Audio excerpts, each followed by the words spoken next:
दोस्तों, मैं हूं आपका दोस्त चैतन्य और आप देख रहे हैं खौफ एक एहसास। दोस्तों, हर किसी के जीवन में कोई न कोई ऐसी घटना जरूर होती है जिसे वो अपने जीवन में सबसे बुरा समय मानता है, लेकिन किसी न किसी रूप में कोई न कोई हमेशा उन परिस्थितियों में मदद के लिए पहुंच ही जाता है। आज मैं आप लोगों के सामने एक ऐसी ही घटना का उल्लेख करने जा रहा हूं। ये घटना मेरी मौसी के बेटे के साथ घटी एक घटना है। वो मेरे बड़े भाई हैं और ये घटना भी काफी पहले की है। जब वो करीब 10 साल के रहे होंगे, मेरी मौसी कानपुर मेडिकल कॉलेज के पास हैलट में रहती थी। भैया के दादाजी काफी जाने माने इंसान थे। आजाद मैगजीन कॉर्नर के नाम से उनकी किताबों की अच्छी खासी दुकान थी और न्यूज़पेपर के कानपुर के सबसे बड़े होकर थे। उनका नाम कुछ और ही था, मगर वहां सब उन्हें आजाद के नाम से ही जानते थे। आजाद के नाम से प्रसिद्ध वो व्यक्ति अपनेपन, उदारता और स्वयं व्यवहार की परिभाषा थे। मैं भी उन्हें दादाजी ही कहता था और मुझे भी उतना ही प्यार करते थे जितना कि अपने पोतों से करते थे। हैलट में रहने के कारण वो लोग कानपुर मेडिकल कॉलेज के बहुत ही पास थे। भैया और उनके बड़े भाई अक्सर मेडिकल कॉलेज के पास और बगीचों में खेलने जाया करते थे। वहां के लोगों के साथ अच्छे व्यवहार की वजह से उन्हें कोई मना नहीं करता था। रोज के जैसे ही दिन चल रहे थे। दिवाली आने वाली थी, बच्चों की छुट्टियां चल रही थीं। दोनों भाई उस दिन साइकिल से खेल रहे थे और बड़े भैया ने छोटे भैया को पीछे बिठा रखा था और वो दोनों वहीं मेडिकल कॉलेज से थोड़ी ही दूरी पर साइकिल से घूम रहे थे। फिर घूमते हुए मेडिकल कॉलेज के पास आ गए। वहां पर बड़े भैया साइकिल से उतर गए और वहां एक अंकल से, जो कि पहचान के थे, उनसे बात करने लगे। साइकिल खड़ी थी और उस पर पीछे की सीट पर छोटे भैया अभी भी बैठे हुए थे। अभी 5 मिनट ही हुए होंगे कि अचानक छोटे भैया साइकिल समेत नीचे गिर पड़े और अंकल और बड़े भैया उनके पास आए, उन्हें उठाया, मगर वो बेहोश हो चुके थे। दोनों ने सोचा कि शायद संतुलन खोने की वजह से हो गया हो और वे उन्हें उठाकर घर ले आए। घर आने पर मौसी जी ने उनके मुंह पर पानी छिड़का, मगर उन्हें होश नहीं आ रहा था। अचानक उनकी सांसें उखड़ने सी लगीं और वो लंबी लंबी सांसें लेने लगे। सब आसपास खड़े होकर उनका नाम पुकारे जा रहे थे, मगर उनकी तरफ से कोई आवाज नहीं आ रहा था और आंखें भी नहीं खुल रही थीं। मेडिकल कॉलेज पास ही था, इसलिए बिना देर के हुए मौजूद सभी लोग, अंकल, मौसी और मौसा जी, भैया को लेकर सीधा इमरजेंसी पहुंचे। डॉक्टरों ने सारी पूछताछ की और सबको बाहर करते जांच करने में लग गए।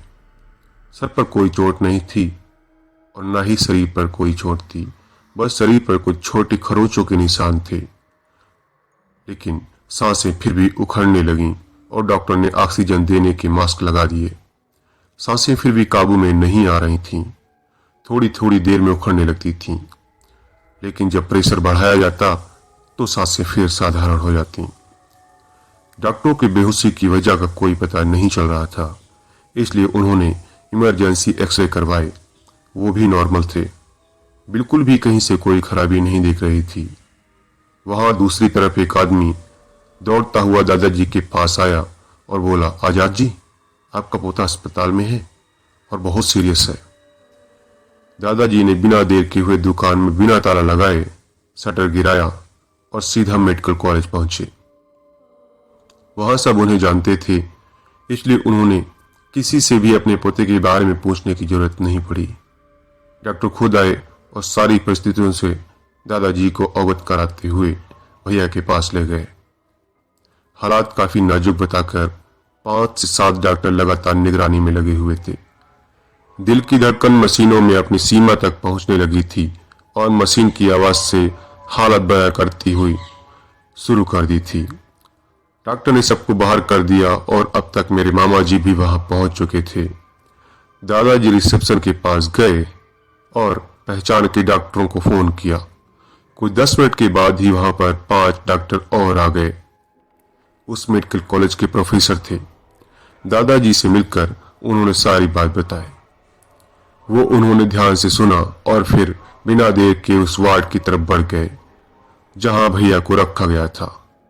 उन्होंने दरवाजा खोलने से पहले ही अंदर से बाहर आ रहे डॉक्टर ने दरवाजा खोल दिया और प्रोफेसर को देखते ही कहा, सर कोई फायदा नहीं है, लड़का मर चुका है। हालांकि ये बात उसने धीरे से कही थी, लेकिन दादाजी ने यह बात सुन ली थी और घबराकर तेज तेज रोने लगे। बाकी डॉक्टर और प्रोफेसर ने उन्हें संभाला और फिर उनमें से एक प्रोफेसर, जिन्हें सब प्रोफेसर त्यागी के नाम से ही जानते थे, उन्होंने खुद भैया को चेक करने को कहा और बाकी 3 प्रोफेसर वार्ड में सहायक डॉक्टरों के साथ चले गए। और बाहर एक प्रोफेसर अभी भी दादाजी के साथ उन्हें समझा रहे थे, प्रोफेसर को जांच करने दो, ईश्वर ने चाहा तो सब ठीक हो जाएगा। मौसा जी और मामा जी ने मौसी जी को घर भेज दिया, वरना हालत क्या होती किसी को पता ही नहीं था। अंदर से आने वाली प्रोफेसर की आवाजें वहां मौजूद लोगों की सांसों को ऊपर नीचे होने पर मजबूर कर रही थीं। देखो धड़कन चली क्या, ठीक से दबाओ वहां पर। हाँ हाँ बताओ, पैरों को और हिलाओ। देखो देखो, जान है, थोड़ा और इसका हाथ हिलाओ, थोड़ा हाथ हिला इसका।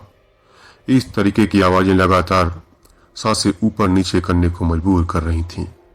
फिर अचानक सारे प्रोफेसर शांत हो गए और करीब 10 मिनट तक कोई आवाज नहीं आई। किसी अनहोनी की आशंका ने सारी उम्मीदों को पीछे छोड़ दिया था। तभी प्रोफेसर त्यागी बाहर आए और बताया कि बच्चे को कुछ नहीं हुआ है, बस प्रार्थना कीजिए कि वो जल्दी ठीक हो जाए। इस बात से सबको राहत मिली थी, मगर अभी भी प्रार्थना जारी थी। प्रोफेसर भी इस बात से बहुत परेशान थे कि जब सारी रिपोर्ट्स और एक्सरे सामान्य हैं तो इतनी सीरियस हालत की वजह क्या है।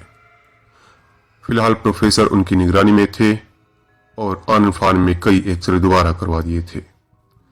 उन्होंने ये बात मामा जी और मौसा जी से भी कही कि हम सिर्फ जो परेशानी आ रही है उसका इलाज कर रहे हैं, मगर इस बेहोशी और इस हालत की जड़ हमें नहीं मिल रही।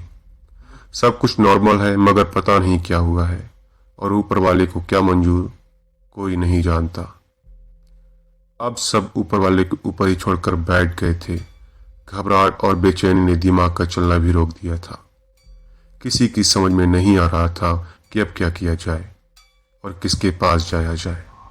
रात होने लगी थी, मगर भूख प्यास से बेखबर दादाजी और मौसा जी, मामा जी हॉस्पिटल में जमे हुए थे। मोबाइल का तब जमाना नहीं था, इसलिए रिश्तेदारों में ये बात धीरे धीरे फैल रही थी। रात गहराती जा रही थी। घर से आया हुआ खाना चस का तस रखा हुआ था, मगर किसी का खाने का मन नहीं था। फिर दादाजी को घर भेजकर मामा जी और मौसा जी वहां केवल अस्पताल में रुके और आईसीयू में भर्ती भैया को देखने की समय समय पर खबर ले रहे थे। भैया की हालत वैसे ही बनी हुई थी, उन्हें कोई होश नहीं था। रात के करीब 1 बजे मामा जी सिगरेट पीने के लिए बाहर गए। वो सिगरेट पीते हुए टहल ही रहे थे और ये सोच रहे थे कि ना जाने क्या होने वाला है। तभी पीछे से एक आवाज आई, काका भैया नमस्कार। मामा जी ने पीछे मुड़कर देखा और बिना मुस्कुराए जवाब दिया, अरे मुन्नी नमस्कार, कैसे हो? हम तो ठीक हैं, आप बताइए इतनी रात को यहाँ कैसे? मामा जी से पूछा। मामा जी ने शुरू से आखिर तक सारी बात बताई। इतना कुछ हो गया और आपने हमें बताया ही नहीं। हम तो यहीं हैं ड्यूटी पर, बस मुर्दा घर के पीछे। उन्होंने मामा जी की परेशानी समझते हुए कहा। क्या बताएं भैया, सुबह से तो खाने पीने का कोई होश ही नहीं है। घर पर दीदी भी बेहाल पड़ी है, समझ नहीं आ रहा क्या हो रहा है और क्या होगा। मामा जी ने अपना सारा दुख नम आंखों से उनके सामने रख दिया। भैया परेशान ना हो, बस 3 घंटे और रुक जाओ, सुबह होते ही बस हम अपना झोला लें और यहाँ आए, फिर देखते हैं, कोई ना कोई बात तो है। उन्हें मामा जी से कहा, देखो भैया जैसा बन पड़े करो, बस ये ठीक हो जाए, मामा जी ने उनसे नाउम्मीदी से कहा। उसके बाद थोड़ा इधर उधर की बात की और वापस आकर मामा जी फिर आईसीयू के बाहर बैठ गए। जस के तस रहकर किसी तरह से दोनों वहीं पर रात गुजार दी। रात भर भैया में कोई बदलाव न देखते हुए डॉक्टरों ने उन्हें आईसीयू में अलग एक वार्ड में स्थानांतरित कर दिया। सुबह दादाजी और मौसी जी आईं और रोते बिलखते हुए किसी तरह अपने बेटे को देखा और फिर मौसा जी के साथ घर चली गईं।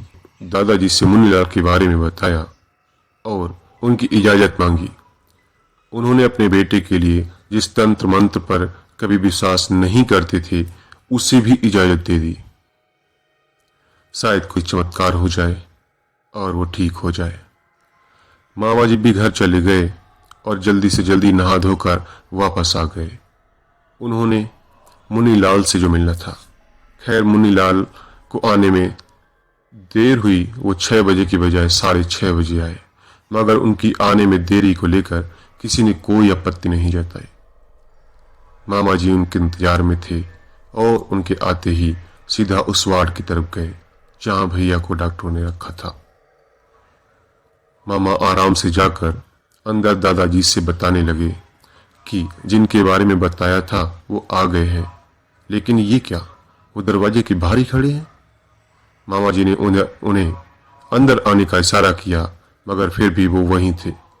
अंदर आने की कोशिश करते फिर वहीं खड़े हो जाते। ये देखकर मामा जी को अजीब लगा और मामा जी ने जाकर उनसे पूछा, क्या हुआ भैया, अंदर क्यों नहीं आ रहे? काका भैया, हम बहुत कोशिश कर रहे हैं, लेकिन ये लड़का इसकी चपेट में है। वो इतनी प्रबल शक्ति है कि हम खुद को जिस विद्या में बांधे हैं उसके साथ हम इस कमरे में घुस नहीं सकते। उन्होंने थोड़ी सी माथे पर चिंता की लकीरों को उभर कर कहा। मामा जी इस बात से थोड़ा परेशान हुए और बोले, अब क्या करेंगे भैया, अब क्या होगा? दोस्तों, जानने के लिए देखिए अगला एपिसोड। अगर ये कहानी आपको पसंद आई हो तो चैनल को सब्सक्राइब करें।